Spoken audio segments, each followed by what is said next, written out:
the Junior Kekuewa Jr. Show, starring Junior Kekuewa Jr. Bro, I thought we fired that clown.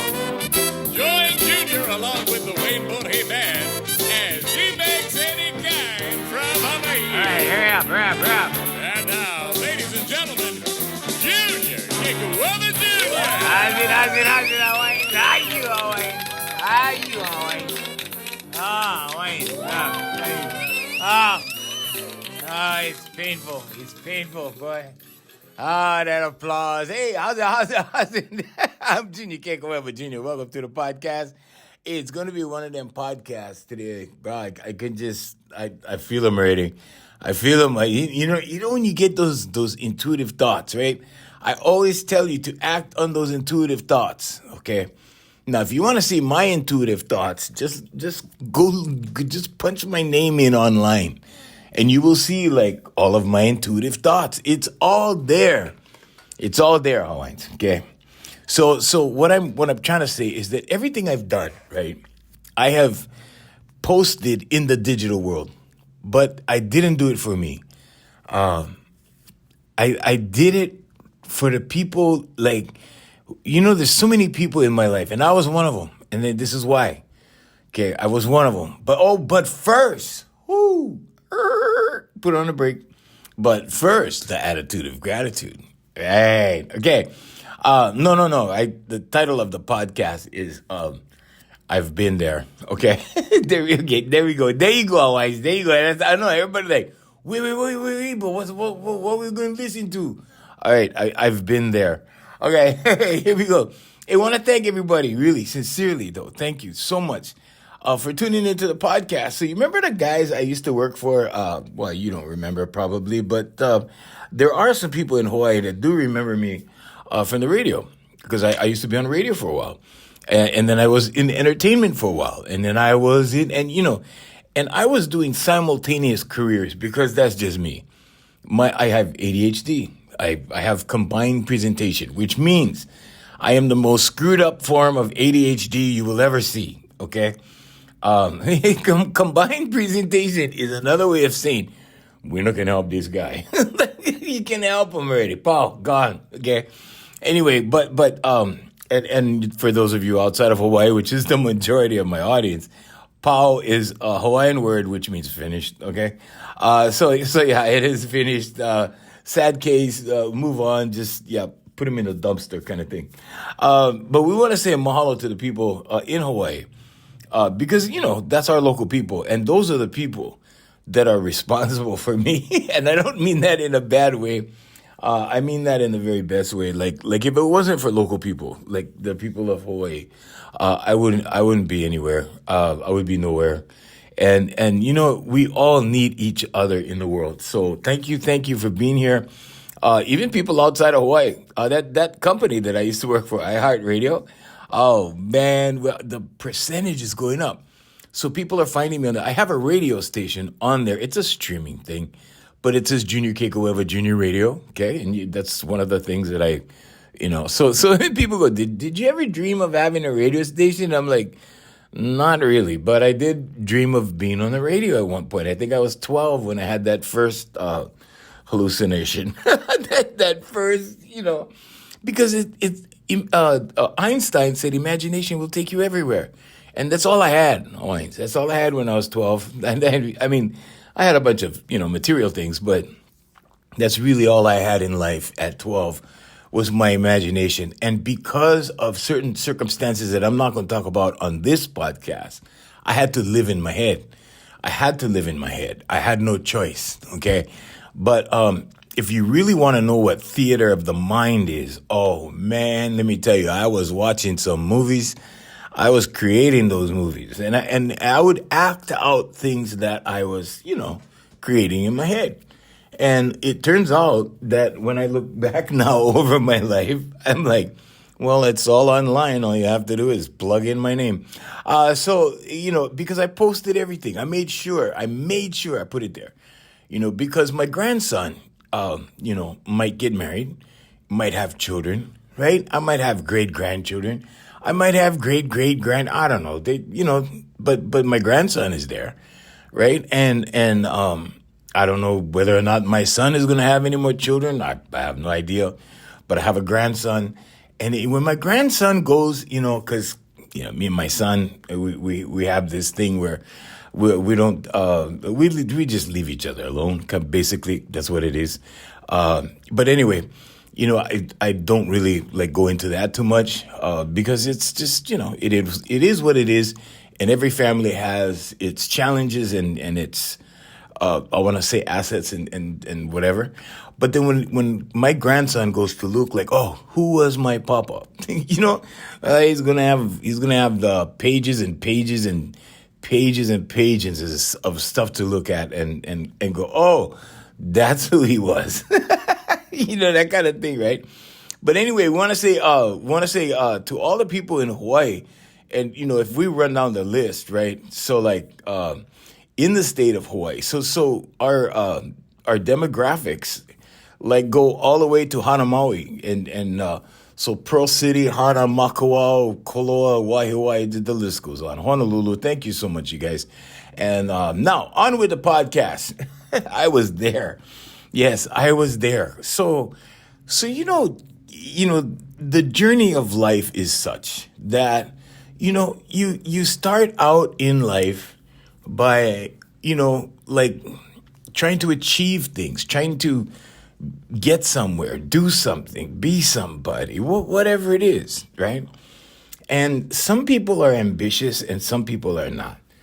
And I want to say that I was forced into ambition because when I was a kid, I got so confused. There were so many mixed signals when I was a kid, right? And I want to say that, cliques are formed at a very young age, right? And you want to belong to this clique or that clique. You try to get in that friend group and they kick you out because they don't like the way you look or whatever. And then so along the way, we kind of develop and we kind of, at least in the old school, it happened that way for me. Okay. And I was really different. I was very different because in high school, for example, right, there were different cliques. So there was the guys who hung out at shop class, and I hung out with them for a while. I mean, it was just strange, There was these guys that used to smoke weed outfield during lunch hour, and I hung out with those guys for a while. So I went from clique to clique to clique, and I made friends with people in every clique you could think of. I was in math class during lunch recess playing chess with the intellectuals. I mean, it was crazy. It was crazy. I would be down at science class during recess, like talking biology with my friends, with these guys that I made friends with, right? And they were not like my friend group.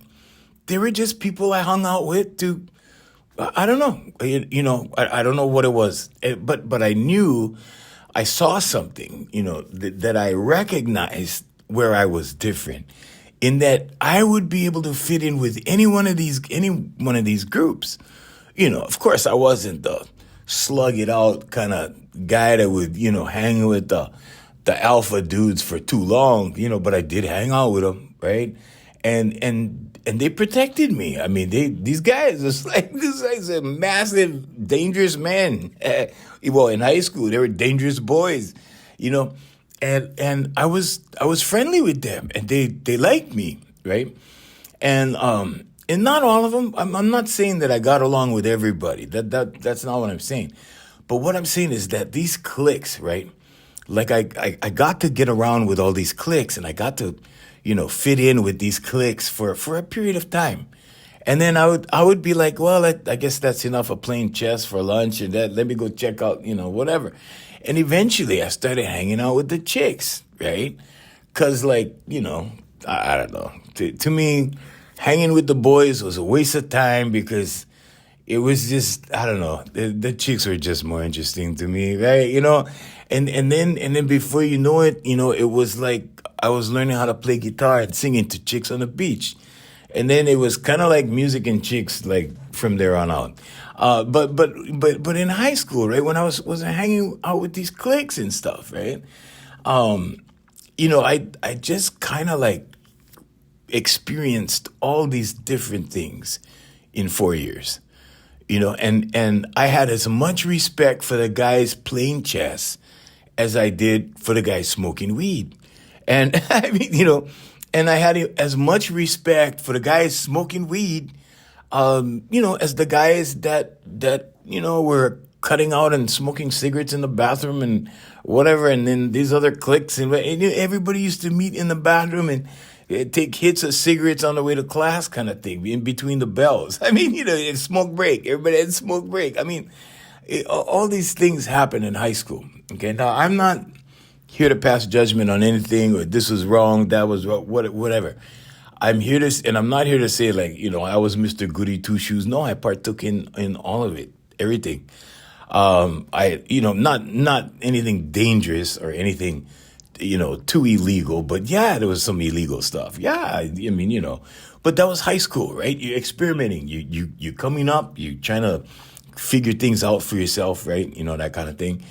And, I just remember being very bored in school. Okay.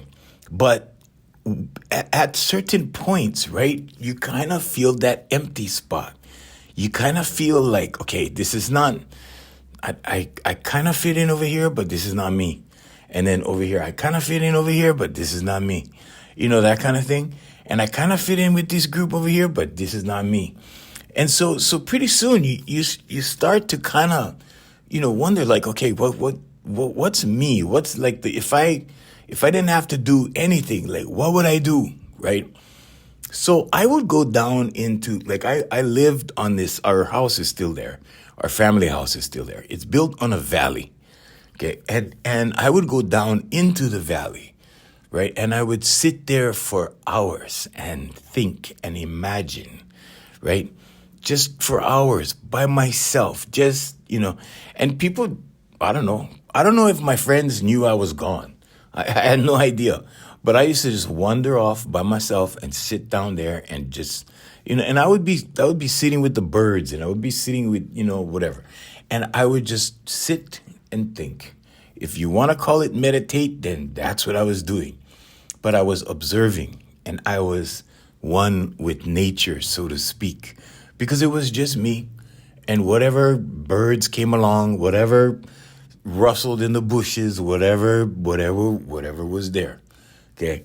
And then there was this old Japanese man that he had like a taro patch and he had koi fishes and he had, it was a beautiful, beautiful place. He had rice. There were rice fields next to his property. It was an experimental station for the University of Hawaii. And I used to hang at his place. And he knew that I just wanted to hang, and he allowed me to feed his fish. So every once in a while I would go down and I would feed the fish. And I would hang out and I would just sit down and look at the fish. And, and you could put your finger in the pond and the fish would come up and suck your finger. I mean, okay, I'll go to TMI. But no, but the koi do that. They so you could actually pet the fish is what I'm saying. And so there I was, playing with the fish, but they were my friends, And so I got to like experience this thing, that later in life, they say, well, you have to experience this oneness with the universe. And, and I said, well, I grew up like that. I was by myself, like absorbing all of this, nature stuff.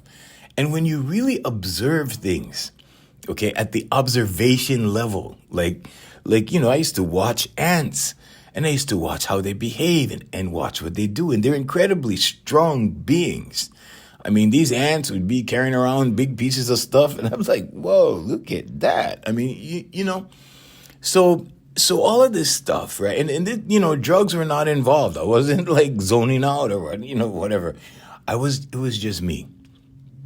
And one thing I had as a present one year was the children's encyclopedia Britannica when it first came out, and this was back in the day, okay?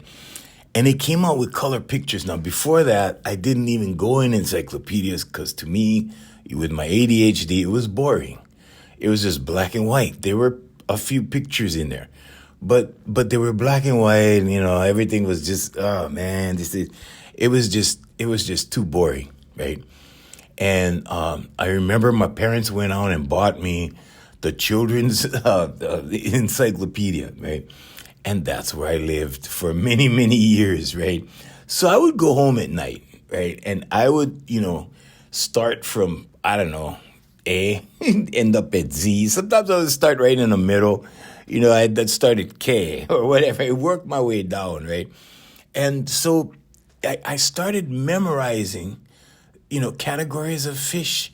I started memorizing species of sharks. Until today, I can identify all kinds of stuff, right? Oh, that's a basking shark. Well, it's a basking shark because, da da da. Oh, that's a nurse shark. And you can tell because the dorsal fin is like, that kind of thing, right? And so I became very, I don't know, nerd-like, right? And I'm talking about like elementary school. I'm talking about very, I'm talking third grade, okay? And fourth grade and fifth grade. That I'm talking those years.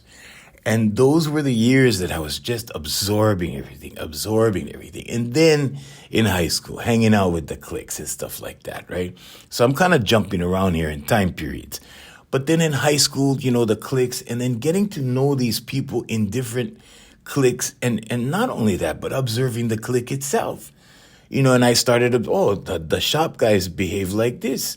Oh, the chess guys, they're like this. And these intellectuals behave like this. And then these guys over here, they don't care. They're smoking weed. They're like that. And then I would hang out with these guys outside of school. Like some of these. So, sometimes I was hanging with the intellectuals and we were discussing science.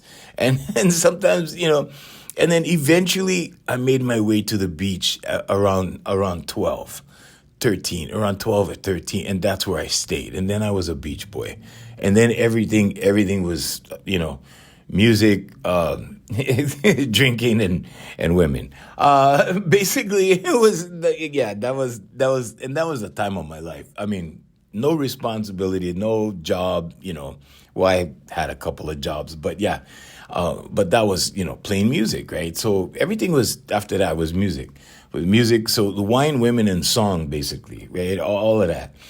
And that turned out really well. And I thought, well, I just want to make a living doing this because this brings me the most joy, the most happiness, right?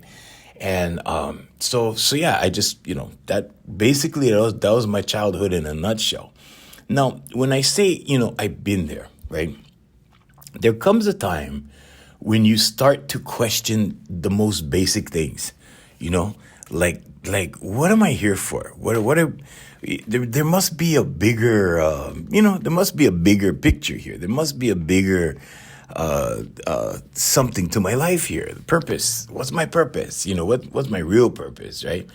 Because after a while, no matter what you do, when you start doing the same thing over and over and over, right? Pretty soon it's like, the way I started to view society. Okay, so we have what I call the mouse wheel, and the mouse wheel is the same, or the merry-go-round, if you want to call it the merry-go-round, but it's the merry-go-round.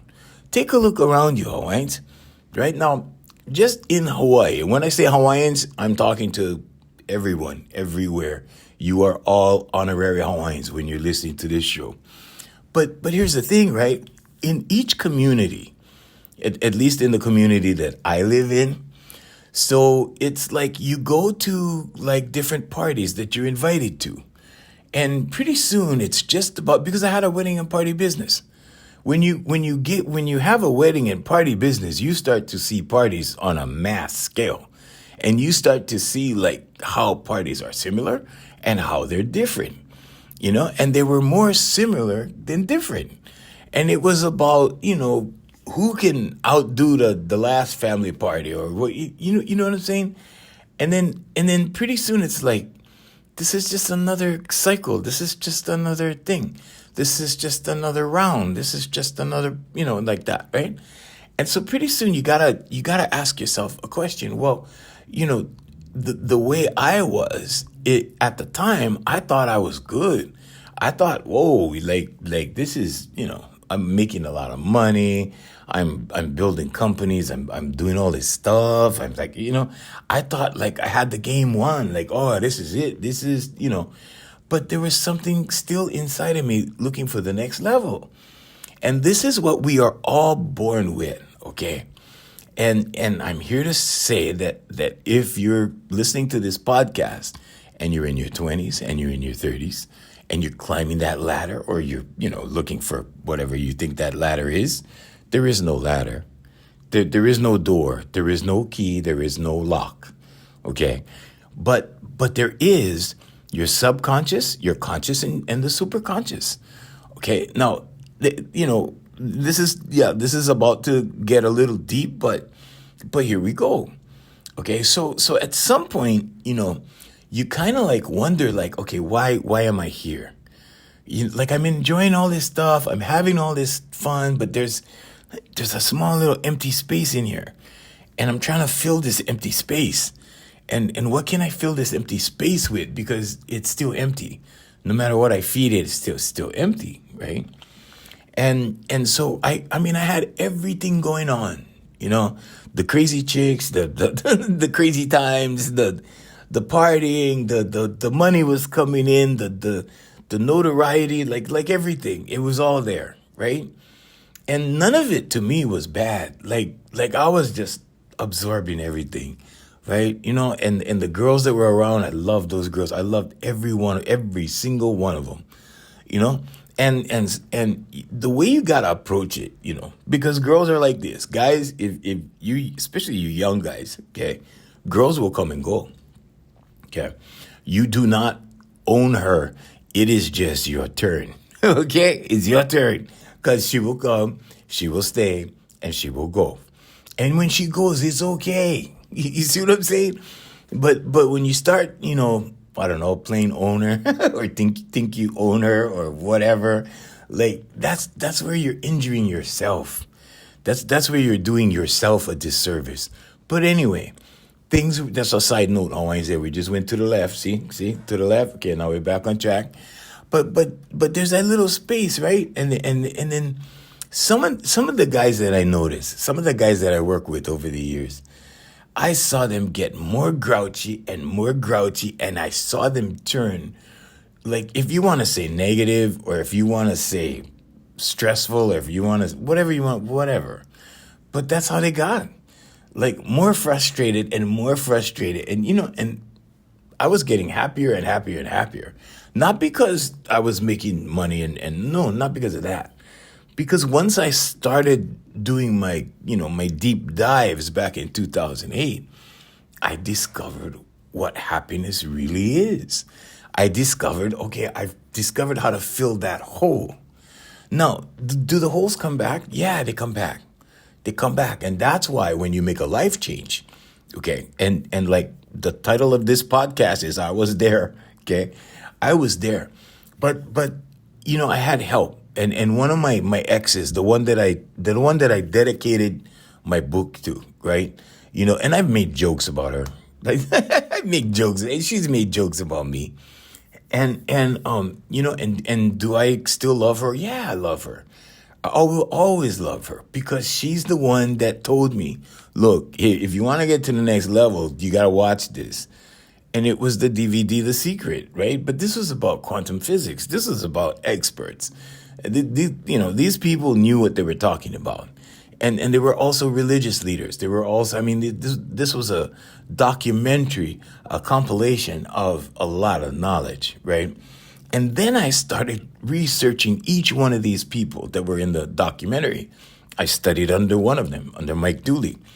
But I started doing the deep dives, and the thing that prompted all of this was that I saw these little miracles happen in my school that I couldn't explain. Like I saw the confidence level of little kids, like, just go through the roof. And I didn't know what was happening. I knew it wasn't me. I knew it wasn't me. And I had gotten to the point, after just a little bit of, lectures and stuff from my uncle, I started, having the capability of switching to the observer, right? And so my uncle kind of trained me to do some stuff, right? But I didn't go down the rabbit hole at that point yet, right? Well, I went down the rabbit hole with him, but that was his rabbit hole, right? I didn't meet the professionals yet because YouTube wasn't even invented yet. So it was me and my uncle in his rabbit hole that I was, going down. He went to the seminars. He went to everything. And then he trained me, right? So I got, if you want to call it secondhand information, but that's all I had. Okay. And I did have books. I did have literature. He gave me a bunch of stuff, but that's all I had. I did not have the resources that the kids grew up with now, right? The kids are way more intelligent than us. They're way smarter than us. They know more than us. They've seen more than us, and they can do more than us. Thank God, humans have evolved. Okay, but then back in the day, right? So I'm just starting on my journey, which started with my ex when we broke up, and she's like, "Here, look, if you want to get to the next level, right here." And I'm like, "Yeah, okay, whatever." And I threw it in my top drawer because that's just me. And I ignored it for a whole year. And then when I watched it, boom, down the rabbit hole I went. And then the research happened and all of that. But here's what I'm going to tell you. If you have that empty spot, okay, it comes back. It does come back. It's not, this is not, don't look at it as like, oh, I have demons. I have demons and I'm feeding my demons. No, you're not feeding your demons. You're human, okay? And you're capable of being a demon, okay? So the only demons I've ever seen, right, were in the bodies of human beings, and they were demons. I've saw some demons, right? And I've seen some angels, okay? Especially the female ones, especially the women. They're, angels, let me tell you. But seriously, when you have that hole to fill, when there's something like you have it all, like let's say you have it all, okay? Because I was in that position. I had money. I couldn't even spend all my money. I couldn't even. I could. I guess I could have been reckless, right? But I couldn't even stop the money from coming. The contracts would come. Everything would come. And then when I started writing affirmations, oh man, everything started flowing. And then I started experiencing the flow of abundance. Now, the flow of abundance doesn't mean that your bank account, stacks up to the billions, although that could happen in the right circumstances. But abundance means that when you need something, all you have to do is ask. Okay, so the formula is ask, believe, receive. All you have to do is ask. And that's all I do is ask. Please, Father God, may I please have, blah, blah, blah, whatever. And once I asked for a playmate. I told that story already on the podcast. In case you didn't hear it, one day I was lonesome. I was in my office. It was, I didn't really have a girlfriend. Like there was a stretch of a long stretch where I didn't want a girlfriend. I didn't want a particular girlfriend, right? I just wanted, I was focused on my companies. I was focused on business. I'm like, okay, when they come around, they come around. If they don't come around, they don't come around, whatever. And there was a time for, I think it was like a couple of months. I didn't go on any dates or anything. I was super focused. I was laser focused on the business, businesses, a couple of companies. And I just wrote down, I am so happy and grateful now that I have a new playmate. Thank you. That's all I did. 2 weeks later, doorbell rings. Okay. And my office was in a tough section of town called Kalihi on the island of Oahu, right? And so we kept the door locked because there was one time we left the door open. We used to leave. We had an open door policy in the beginning. And then we had a cell phone and a couple other things on the front desk. And somebody just opened the door and made off with the cell phone. So we locked the door after that. And we put a private sign on the outside, right? And a lot of a lot of things happen over there in that neighborhood, boy. But anyway, I mean, good times, just really, really good times. Nothing to regret or anything like that. I love that place.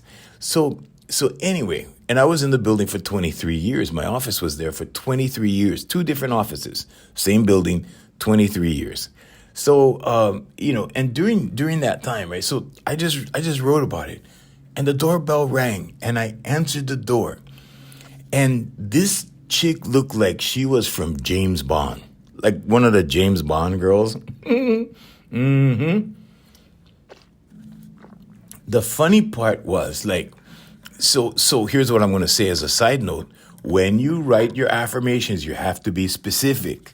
Okay, I guess I just got lucky, but you have to be specific. Okay, because there was one time when I wrote an affirmation. I'm not going to even say what it is. It was pretty crazy, and it happened. Okay, but there was a couple other things that went along with the package that I didn't, wasn't specific about. Let's say, this all sounds pretty crazy, right? Okay, but you have this in you. If you're attracting, let's say if you're attracting beautiful women, okay, it's a reflection of what's going on in you, and what you're desiring or what you want. It's gonna show up. Okay, it's gonna show up. So anyway, so this girl shows up. She looks like she's out of James Bond, right? This European girl, drop dead gorgeous, like drop dead gorgeous. I used to have a video of her on my Instagram, but I think I took it down.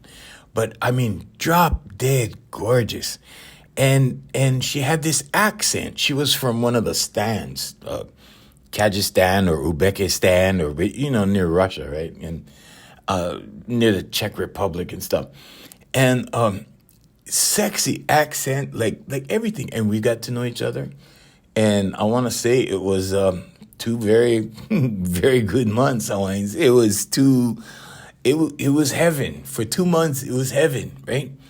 And then she left. You think I was sad? No, I wasn't sad.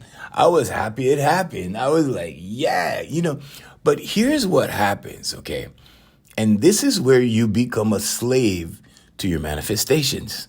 Okay, so pay attention, because this can happen, okay? When you get to the point when you're trying to fill that hole. So in that case, maybe it was loneliness. Maybe I was just lonesome, right? I wanted some action. I wanted something to do, someone to do something with, or whatever. So then, there she was, right? And then she left. So a lot of times what happens is, and this is I'm not just talking about women, I'm not just talking about, okay, I'm talking about that hole, whatever that is for you, okay? I've been there, right? So whatever that is, because 1 week you might be lonesome, and then you get company, then you're not lonesome, but it's something else. Maybe it's a new car, right? Like for me, and I'm not flexing. I'm just saying my story and my experience. Okay, I get a new car every 3 years. I do leases because I write it off for my companies, because I need write-offs. I don't have kids. So, I mean, I need these things, right? I have to live in the corporate world, okay? But it's my own stuff, but still. So anyway, but after the, I don't know, second week, it's just a car. But for the first 2 weeks, man, I gotta tell you, it's like the first I still thank God every time I see my car. I still give thanks. I still give gratitude every time I see my car.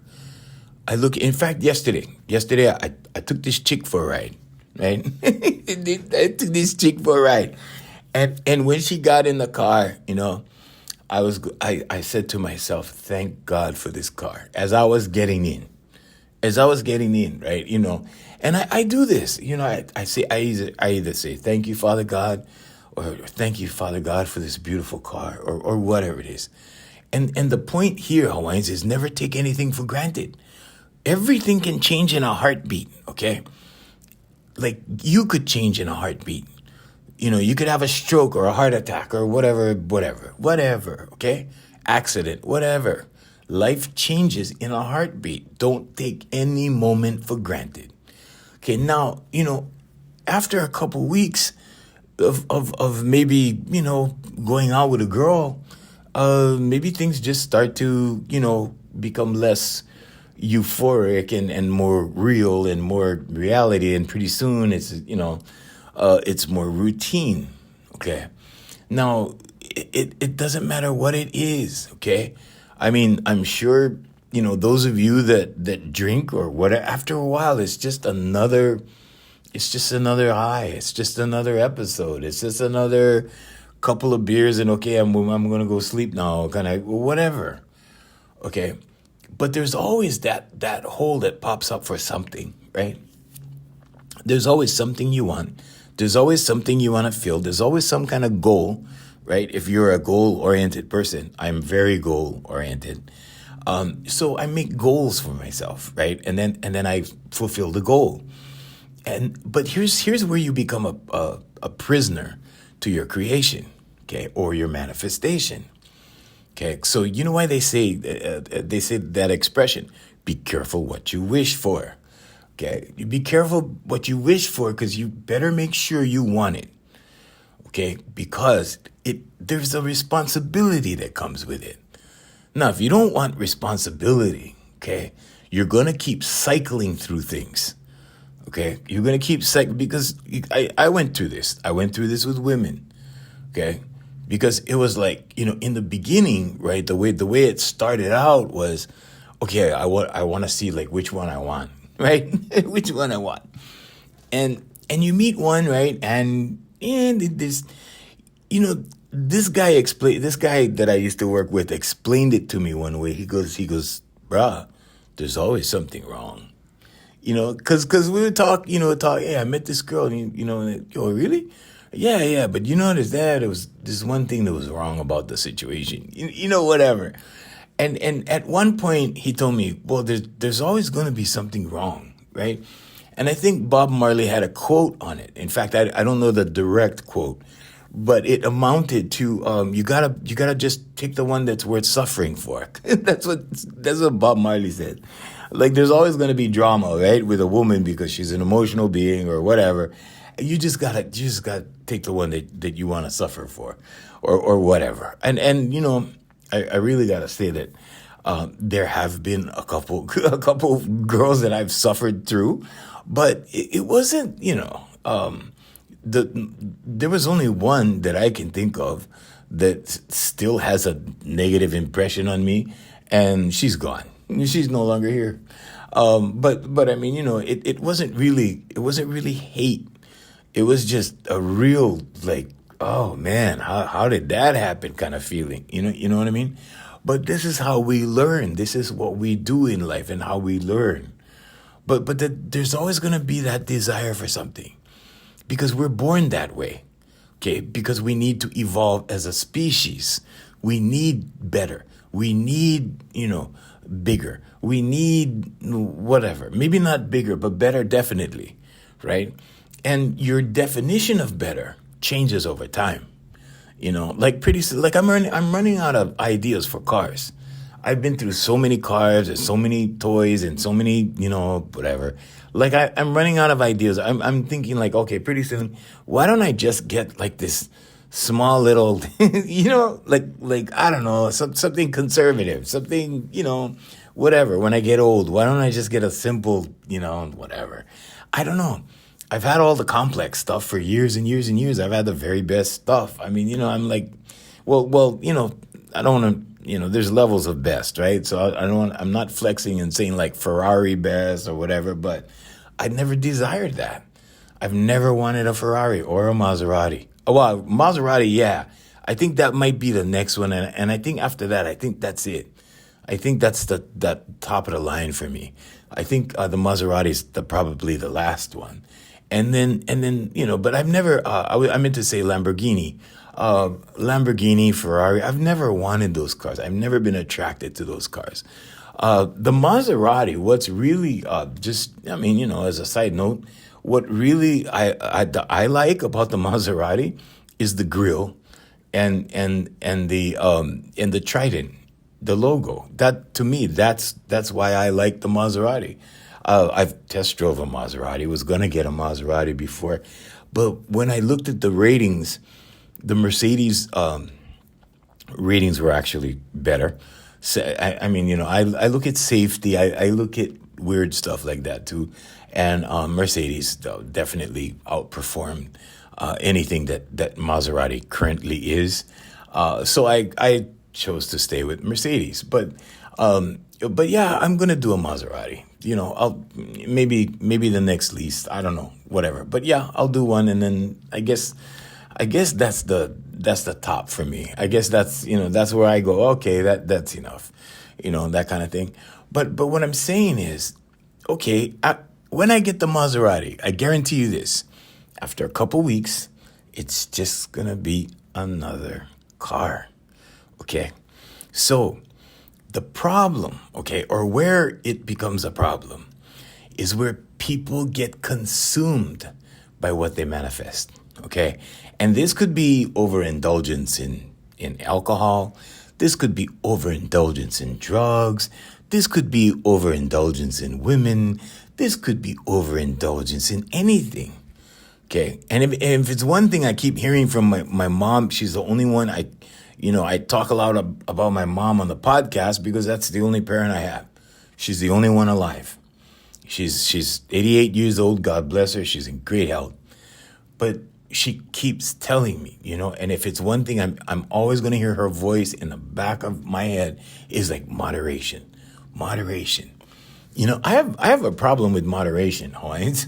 I have a problem with that. That's a challenge for me. That's a great challenge because when I enjoy something, right? And this is what I'm talking about your manifestations and getting absorbed in them. Okay. When you get that girl, right? And that girl is not like any girl you've ever had, right? And you just want, and you just want more and more and more. You just keep going. You see what I'm saying? Right?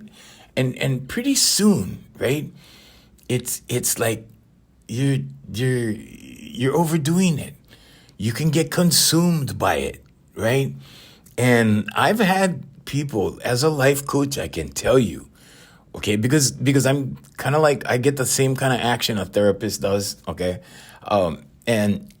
What I mean by that, I'm not talking about women. I'm talking about clients, okay, that come to me that go, brah, what am I going to do with this? I'm in this relationship and and she's driving me crazy. And I know, this, that, and the other thing. And I know she's cheating on me and, but I love this girl, and he's obsessed with her. And then, and men I actually talked this one guy down who had a 45 in one hand, his cell phone in the other hand, and a bottle of Jack on a table. And he was ready to pull the trigger in his doorway. He was standing in his bedroom doorway and he was scrolling through TikTok and he saw a post that I mentioned, like, if you're having problems, if you're having women problems, I can help you. And he called me. He texted me first. He messaged me on TikTok first. And I just so happened, I was scrolling at the time, got his message, and I answered him right away because that's what I do. I answer clients right away. That's a business habit. So I tend to answer texts and emails right away. And I answered him right away. And boy, was I happy I did. It took me 2 weeks to deprogram that boy. Okay, 2 weeks. He was in his 30s, early 30s. Okay, but it took me 2 weeks to unwrap his mind from around this girl. Okay, it took 2 weeks. He was about to pull the trigger. Okay, that's how bad it was. Okay, and this can happen to men. And it for various things. I'm not just saying this is about women. I'm not just saying that. And it wasn't her that was the problem. It was his discipline that was the problem. Okay? Yeah, she was doing things, but she was just being a woman. Okay? I don't mean that as a derogatory statement either. Okay? But you have to have self-discipline. Okay? And that means you have to have control over you. Okay? You have to control you. Because if you cannot control you, right, that's where the problem is. That's where the big problem is. Okay. So it was about him learning how to, okay, turn that desire off. How to get control over that desire so that desire didn't make him do something stupid, right? And it was I want to say it was a challenging 2 weeks, Owens. It was a challenging 2 weeks. Within that 2 weeks, he got in a car wreck because he went out and got smashed and was driving. And this was in the mainland. He was a client from the mainland, and he totaled one of his cars. And I mean, and these things happen because it gets to you, because it bothers you. Okay, and now we're talking about confidence. We're talking, and how do you get there? Right? How do you reprogram this stuff? Affirmations, meditation, visualization, vocalization, manifestation, right? Because it equals manifestation. But these are the steps. And if you don't go through these steps to reprogram your subconscious, good luck with your confidence. Because it will seem like it's good when it really isn't.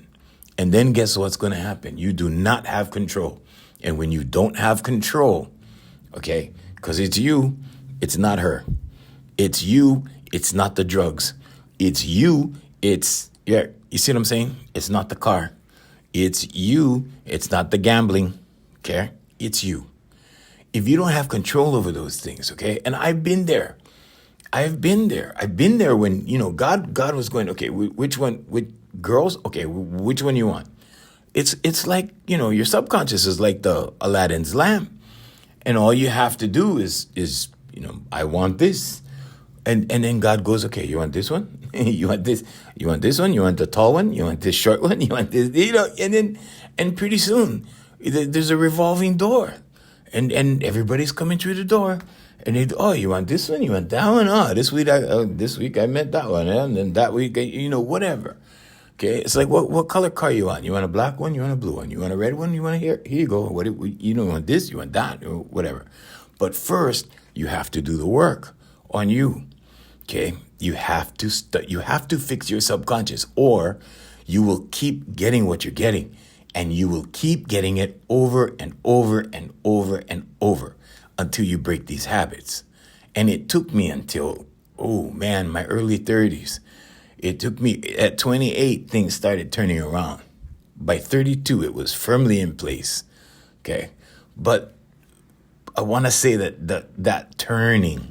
The turning part to turn everything around. Okay, I had to turn a lot of things around. I was heavy too. I used to love to eat, right? I was down the gym all the time. I was working out. I've been working out in gym since I was like in my late 20s. Okay, I was working out in the gym, but I was a big boy. Yep. And I had to turn that around too, because once the career started going up, the health started going down. And I had to do some critical stuff. Some very critical things, okay? And I'm talking about major life decisions that had me commit to, okay, it's never going to be like this again. I'm never going to do that again. I'm never going to be like that again. I'm never going to, whatever. But these are things you need to commit to yourself, to your higher self, okay? To your subconscious. Your conscious has to be in alignment. In the Bible, where it says, if two or more, right, come together in my name, it shall be done. You know what the esoteric knowledge about that is? Or the esoteric meaning is? The esoteric meaning is that your conscious mind and your subconscious mind have to work together as one, and it shall be done. That's what it means. Okay? It's not about, two people praying together and God is going to answer because two people prayed. That's nonsense. Okay. Although it works. Prayer works, but prayer will work all by yourself. You need to be in alignment with your conscious and subconscious, because that subconscious and conscious agreement or alignment, okay, when they agree and they align and they work together, they affect the superconscious. And that's what we call consciousness, okay, or higher power, higher self, God, whatever, however you believe, whatever, okay. But I'm just saying, yeah, I've been there. I had to make those tough decisions. So what do I do now? I'm like, well, when you go online and you plug my name in a browser, you see all the things I have done. Those are the things that I manifested. And I have a lot of young people that I come across.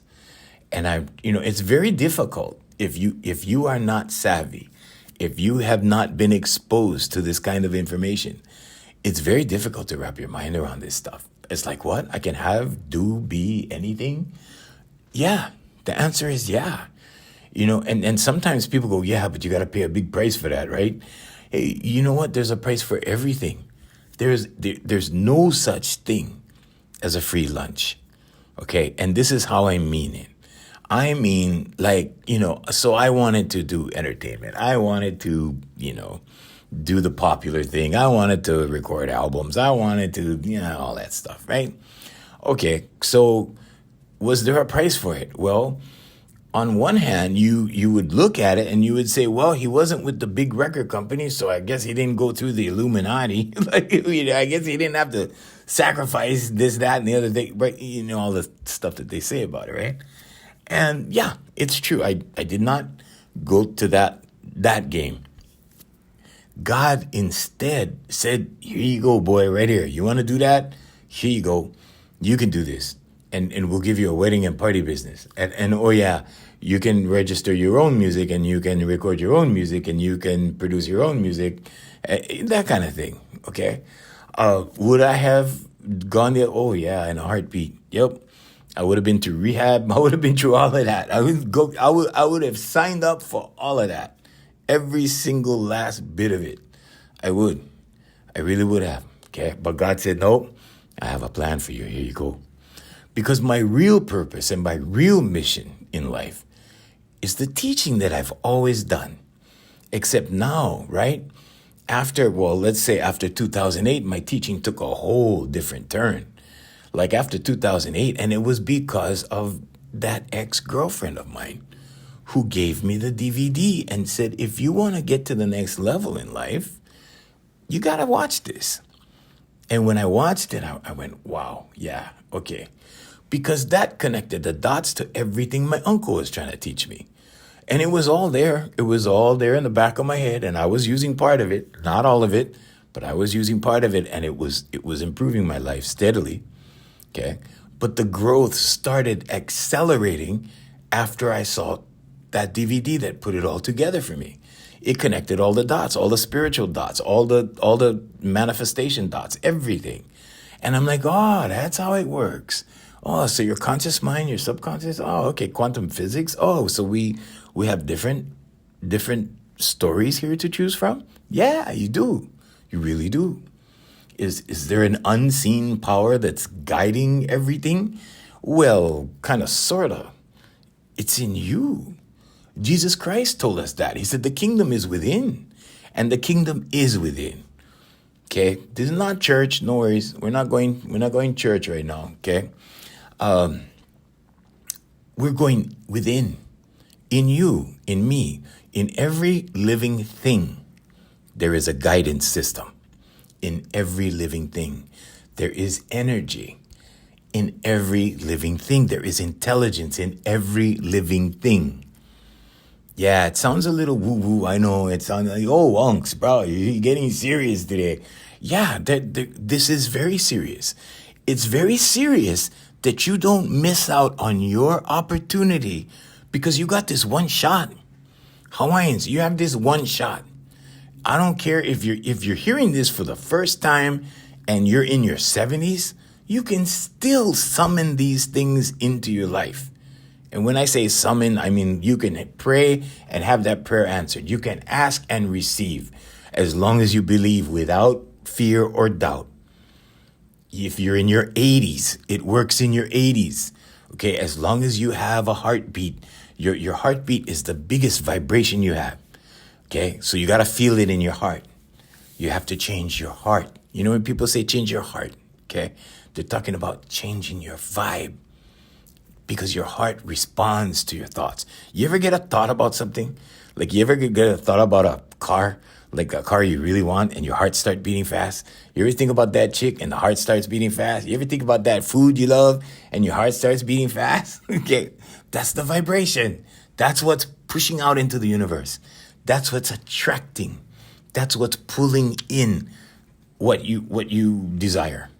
Okay? Because of that heart getting excited, because of those feelings. And all you have to do is feel good.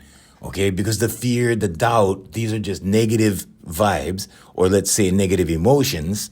Okay? And the fastest way to fix it is through your voice. And that's what I do. Okay? Now, if you know, I'm not claiming to be an expert of anything at all, ever. Never. Because there is no expert on anything. Anything. I don't care how much somebody knows, there's more. I don't care what professor you talk to, there's more. It's bigger than him, her, whatever. Okay? So there's no expert on anything. But there is intelligence. And you were born with infinite intelligence. Okay? You were born with everything you needed. You came complete. There is no such thing as an incomplete person. Okay? Because we've even seen people who are born with what we look at as severe disabilities, right? Live productive lives. Okay? There's a lot of them on YouTube. There's a lot of, these guys, right? They get their legs shot off in war, and they come back and they get they get, those bionic legs put on, whatever, those artificial legs, right? And they end up running faster than they ever did. You see, it's the human being. That's where the magic is. That's where the mana is, as we say in Hawaii. That's where it is. Because if you think, right, for 1 second that you cannot live your dreams, that you cannot have this, that, and the other thing, then you're badly mistaken, because at that point you are complete. Sorry, Hawaiians, I gotta go. You are completely misinformed. And you're suffering from limited thinking. All right. Hey, want to thank our sponsors, Brother Randy, Sister Jerry at Island Club and Spa. Yes, I was there, Hawaiians. I was at the spa, and I was also in bad shape. But I'm all right now. Hey, we want to thank the Voice Master family of service companies, AFMHawaiiMusic.com, featuring the music of Darren Chinen. And you can hire Darren for your party, by the way. Okay, so check him out. And until next time, I'm Junior Kekuewa Jr. saying mahalo and aloha.